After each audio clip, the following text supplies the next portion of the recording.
దేవుని పరిశుద్ధ నామంలో మీ అందరికీ ప్రత్యేకమైన శుభములు, ఆశీర్వాదములు కలుగునుగాక. ఈరోజు దేవుని వాక్యము, దేవుని మాట సమూయేలు మొదటి గ్రంథము 28వ అధ్యాయము 16వ వాక్యము 17వ వాక్యము.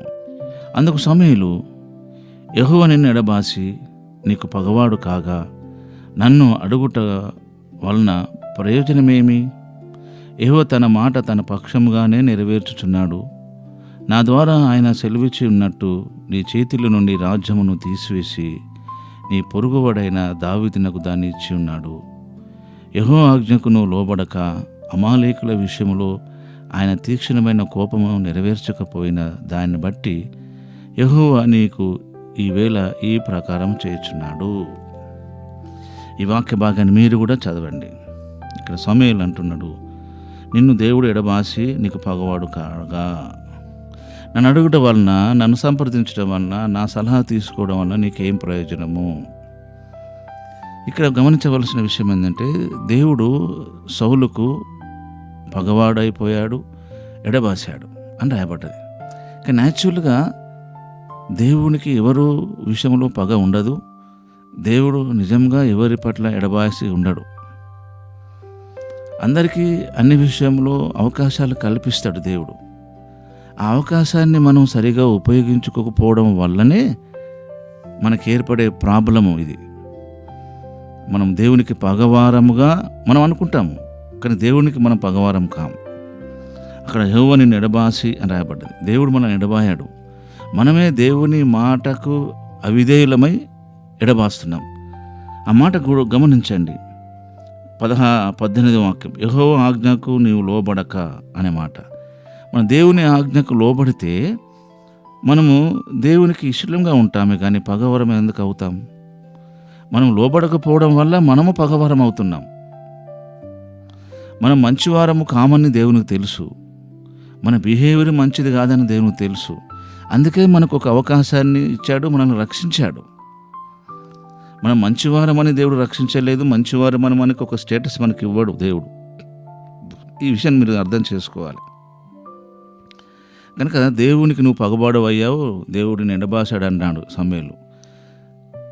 మనము దేవుని ఆజ్ఞకు లోబడక, దేవుని వాగ్దానాన్ని నమ్మక, దేవుడు తన సేవకు ద్వారా చెప్పే మాట మనం త్రోసివేయడం వల్ల మనమే దేవునికి ఎడబాసి మనమే దేవునికి పగవారం అవుతున్నాం. కానీ దేవుని దృష్టి మన పగవారం మనము దేవునికి వ్యతిరేకమైన బిహేవియర్ కలిగి ఉంటున్నాం.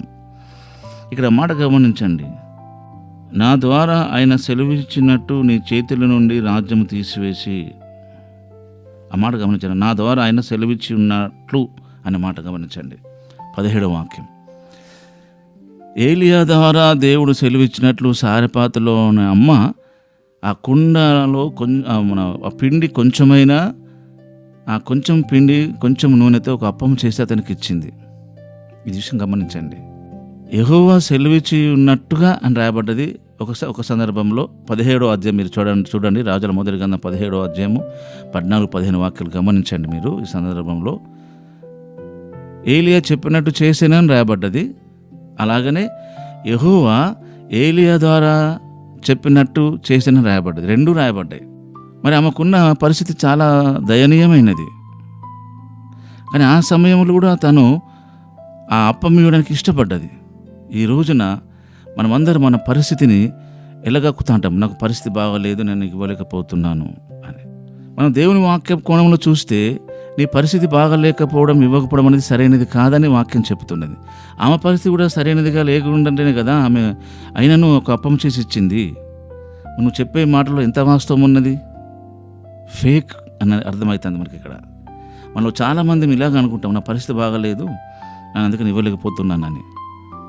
అది దేవుని వాక్యం కోణంలో చూస్తే అది సరైనది కాదు. ఇక్కడ నా ద్వారా సెలవిచ్చినట్టుగా అంటాడు సమూయేలు. దేవుడు సమూయేలు ద్వారా మాట్లాడినప్పుడు ఆ మాటను లెక్క చేయకుండా ఉన్నాడు సౌలు.